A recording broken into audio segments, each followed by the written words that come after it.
ಯಶಸ್ವಿಯಾಗಿ, ಯಾಕಂದರೆ ಈಗಿನ ಪರಿಸ್ಥಿತಿಯೊಳಗೆ ಶಿಕ್ಷಣ ಸಂಸ್ಥೆಗಳು ನಡೆಸೋದು ಅಷ್ಟು ಈಸಿ ಇಲ್ಲ. ಯಾಕಂತಂದ್ರೆ ಯಾವುದೇ ಅನುದಾನ ಇರೋದಿಲ್ಲ. ಬೇಕಾ ಇವ್ರು ಪಾಪ ಪ್ರಯತ್ನ ಪಟ್ಟು ಭಾಳ ಇದನ್ನು ಮಾಡಿ ಇವತ್ತು ಒಂದು ಉನ್ನತ ಮಟ್ಟಕ್ಕೆ ತೊಗೊಂಡು ಹೋಗುವಂಥ ಒಂದು ಅತ್ಯಂತ ಪ್ರಾಮಾಣಿಕವಾಗಿ ಪ್ರಯತ್ನ ಮಾಡತ್ತಾರೋ. ಯಾವಾಗಲೂ ಅವರಿಗೆ ನಮ್ಮದು ಸದಾ ಬೆಂಬಲತೈತೆ. ನಾನು ಇದಕ್ಕೆ ಸಹಾಯ ಮಾಡಬೇಕಾಯ್ತು, ಸ್ಕೂಲಿಗೆ ಮಾಡೋಕ್ಕಾಗಿತ್ತಿಲ್ಲ.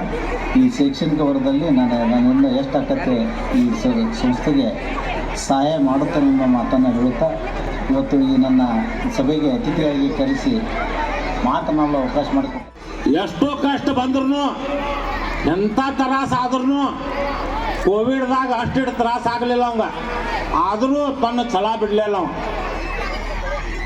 ಒಂದು ಬಳ್ಳ ಎಣಿಕೆ ಅಷ್ಟು ಹುಡುಗರಿದ್ದು ಇವತ್ತು ನೋಡಂತಲೇ ನನಗೆ ನಮ್ಮನ ಆಗವಾಲ್ತಿಲ್ಲಿ. ಶಿವಾನಂದ ಕೋಲ್ಕಾರ್ ನೇತೃತ್ವದಾಗ ಮಲ್ಲಿಕಾರ್ಜುನ್ ಬಾಜಿ ಅವ್ರಿಗೆ ಮಾರ್ಗದರ್ಶಕರಾಗಿ ಹಿರಿಯ ನ್ಯಾಯವಾದಿಗಳಾದಂಥ ಕೋಲ್ಕಾರ್ ಸರ್ ಅವರು, ಕಲಾದಗಿ ಸರ್ ಅವರು, ಹಿಂಗೊಂದು ದಿಟ್ಟ ಪ್ರಾಮಾಣಿಕ ಒಂದು ಟೀಮ್ ಐತದ. ಅವರೆಲ್ಲ ಪ್ರಾಮಾಣಿಕತನದಲ್ಲೇ ಭಾಳ ಅನುಭವಿ ಶಿಕ್ಷಕರನ್ನ ಒಂದು ಗ್ರೂಪ್ ನೇಮಕ ಮಾಡಿದ್ದಾರೆ. ಇದನ್ನು ನೋಡಂತಲೇ ನನಗೆ ಭಾಳ ಅಜಬಾತು. ಯಾಕೆ 24-25ನೇ ಸಾಲಿನ ವಾರ್ಷಿಕ ಸ್ನೇಹ ಸಮ್ಮೇಳನ ಇದೆ. ನಾನು ಹಾಗೆ ನಮ್ಮ ಕೋಲ್ಕಾರ್ರವರನ್ನು ಸ್ವಾಗತಿಸುತ್ತಾ, ಹಾಗೆ ನಮ್ಮ ಬಡಿಗಾರರವರನ್ನು ಸ್ವಾಗತಿಸುತ್ತಾ, ಹಾಗೆ ನಮ್ಮ ಎಡಳ್ಳಿಯವ್ರನ್ನ ಸ್ವಾಗತಿಸುತ್ತಾ, ಹಾಗೆ ನಮ್ಮ ಬೆಳವಂಕಿಯವರು ಅವ್ರನ್ನ ಸ್ವಾಗತಿಸುತ್ತಾ ಈ ಕಾರ್ಯಕ್ರಮಕ್ಕೆ ಈ ಶಾಲೆ ನನ್ನ ಅಭಿಪ್ರಾಯ. ಆದರೂ ಒಂದು ವಿಷಯ ಹೇಳೋಕ್ಕೆ ಇಷ್ಟಪಡ್ತೇನೆ. ತಾವೆಲ್ಲ ಈ ಶಾಲೆಯ ಬಗ್ಗೆ ಒಂದು ಅಭಿಮಾನ ಮತ್ತು ಪ್ರೀತಿ ವಿಶ್ವಾಸದಿಂದ ತಮ್ಮ ಮಕ್ಕಳನ್ನ ಏನೋ ಒಂದು ಉನ್ನತ ಸ್ಥಾನಕ್ಕೆ ಒಯ್ಯಬೇಕೆಂಬ ಅಭಿಲಾಷೆಯಿಂದ ಶಾಲೆಗೆ ಸೇರಿಸಿದ್ದಕ್ಕಾಗಿ ನಮ್ಮ ಆಡಳಿತ ಮಂಡಳಿ ಎಲ್ಲ ಸದಸ್ಯರ ಪರವಾಗಿ ತಮಗೆ ಅಭಿನಂದನೆಗಳನ್ನು ಸಲ್ಲಿಸ್ತೇನೆ. ಅಲ್ಲದೆ ತಮ್ಮ ಮಕ್ಕಳಿಗೆ ಒಳ್ಳೆಯ ವಿದ್ಯಾಭ್ಯಾಸ ಸಿಗುವ ಉದ್ದೇಶದಿಂದ ತಾವೇನು ಸೇರಿಸಿರಿ ಅದು ಸಾರ್ಥಕ ಆಗುವ ಸಲುವಾಗಿ ಶಿಕ್ಷಕರು ಸಹಿತ ಪ್ರಾಮಾಣಿಕವಾಗಿ ಕೆಲಸ ನಿರ್ವಹಿಸಬೇಕು ಮತ್ತು ಆ ನಿಟ್ಟಿನಲ್ಲಿ ಈ ಶಾಲೆಯ ಅಭಿವೃದ್ಧಿಗೋಸ್ಕರ ತಾವೆಲ್ಲ ಕೈ ಜೋಡಿಸಿ ಈಗೇನು ಸಹಕಾರ ನೀಡ್ತಾ ಬಂದಿರುತ್ತೆ ಅಂತ ಹೇಳ್ಬಿಟ್ಟು ಅವತ್ತು ಪಣ ತೊಟ್ಟು 2018ಕ್ಕೆ ಈ ಒಂದು ಶಾಲೆಯನ್ನು ನಾವು ಸೇರಿ ಶಾಲೆಯನ್ನು ತಗೊಂಡು ಇವತ್ತು ಸುಸಜ್ಜಿತವಾದ ಕಟ್ಟಡಗಳನ್ನು ನಿರ್ಮಾಣ ಮಾಡಿದ್ದೇವೆ.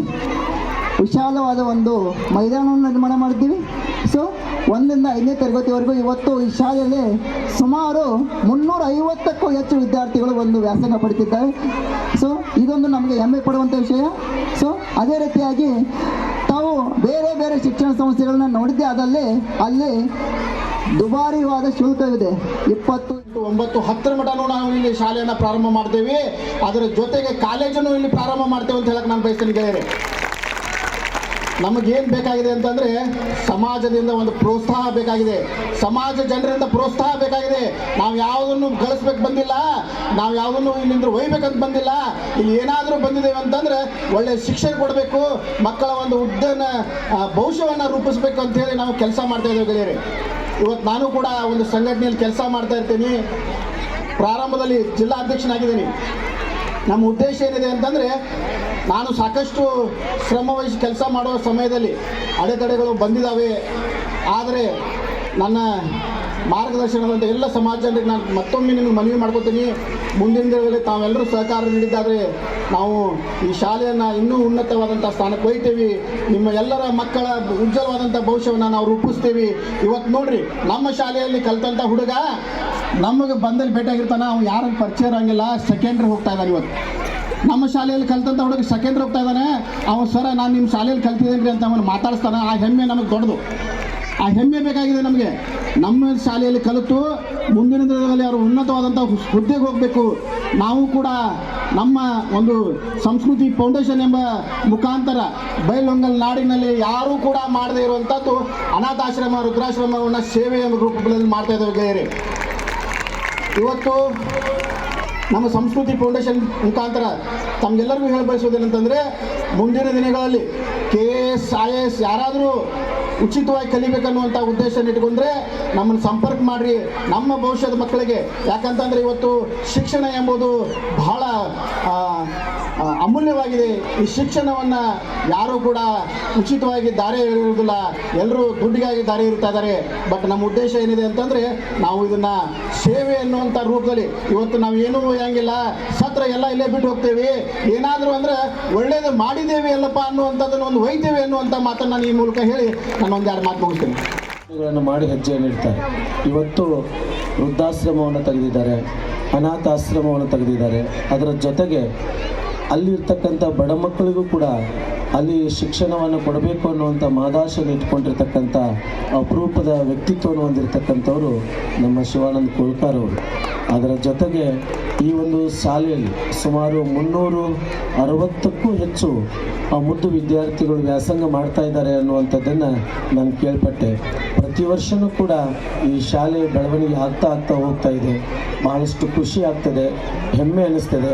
ಅದರ ಜೊತೆಗೆ ಇಲ್ಲಿರ್ತಕ್ಕಂಥ ಎಲ್ಲ ಶಿಕ್ಷಕರು ಬಹಳಷ್ಟು ಜವಾಬ್ದಾರಿಯನ್ನು ತಗೊಂಡು ಮಕ್ಕಳಿಗೆ ಶಿಕ್ಷಣದ ಒಂದು ಅರಿವನ್ನು, ಜ್ಞಾನವನ್ನು ಕೊಡುವಂಥ ಪಾತ್ರವನ್ನು ಎಲ್ಲ ಶಿಕ್ಷಕ ಮತ್ತು ಶಿಕ್ಷಕಿಯರು ಮಾಡ್ತಕ್ಕಂಥದ್ದನ್ನು ಕೂಡ ನೋಡಿದರೆ ಬಹಳ ಸಂತೋಷ ಆಗ್ತದೆ. ಇಂಥ ಒಂದು ಶಾಲೆ ನಮ್ಮ ಬೈಲಹೊಂಗಲದಲ್ಲಿ ಇದೆ ಅನ್ನುವಂಥದ್ದೇ ನಮಗೆ ಹೆಮ್ಮೆ ಆಗ್ತದೆ. ಕಾರಣ ಏನು ಅಂತಂದರೆ ನಮ್ಮ ಬೈಲಹೊಂಗಲ ನಗರದಲ್ಲಿ ಮಾಡ್ತಾ ಇದೆ ಅನ್ನುವಂತಹದ್ದನ್ನು ಬಹಳಷ್ಟು ಗಟ್ಟಿಯಾಗಿ ನಾನು ಹೇಳಬೇಕಾಗ್ತದೆ.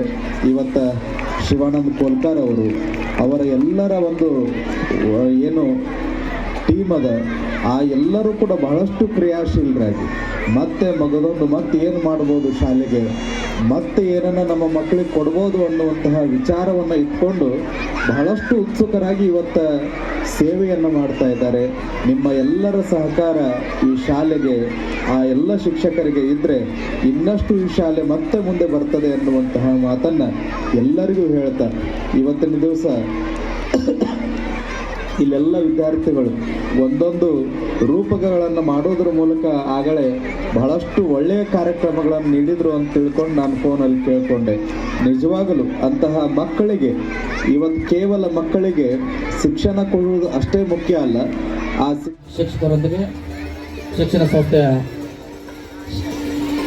ಶಿವಾನಂದ ಕೋಲ್ಕಾರ್ ಹಾಗೂ ಎಲ್ಲ ಅವರ ಗೆಳೆಯರ ಬಳಗ, ಸಹೋದ್ಯೋಗಿ ಮಿತ್ರರ ಬಳಗ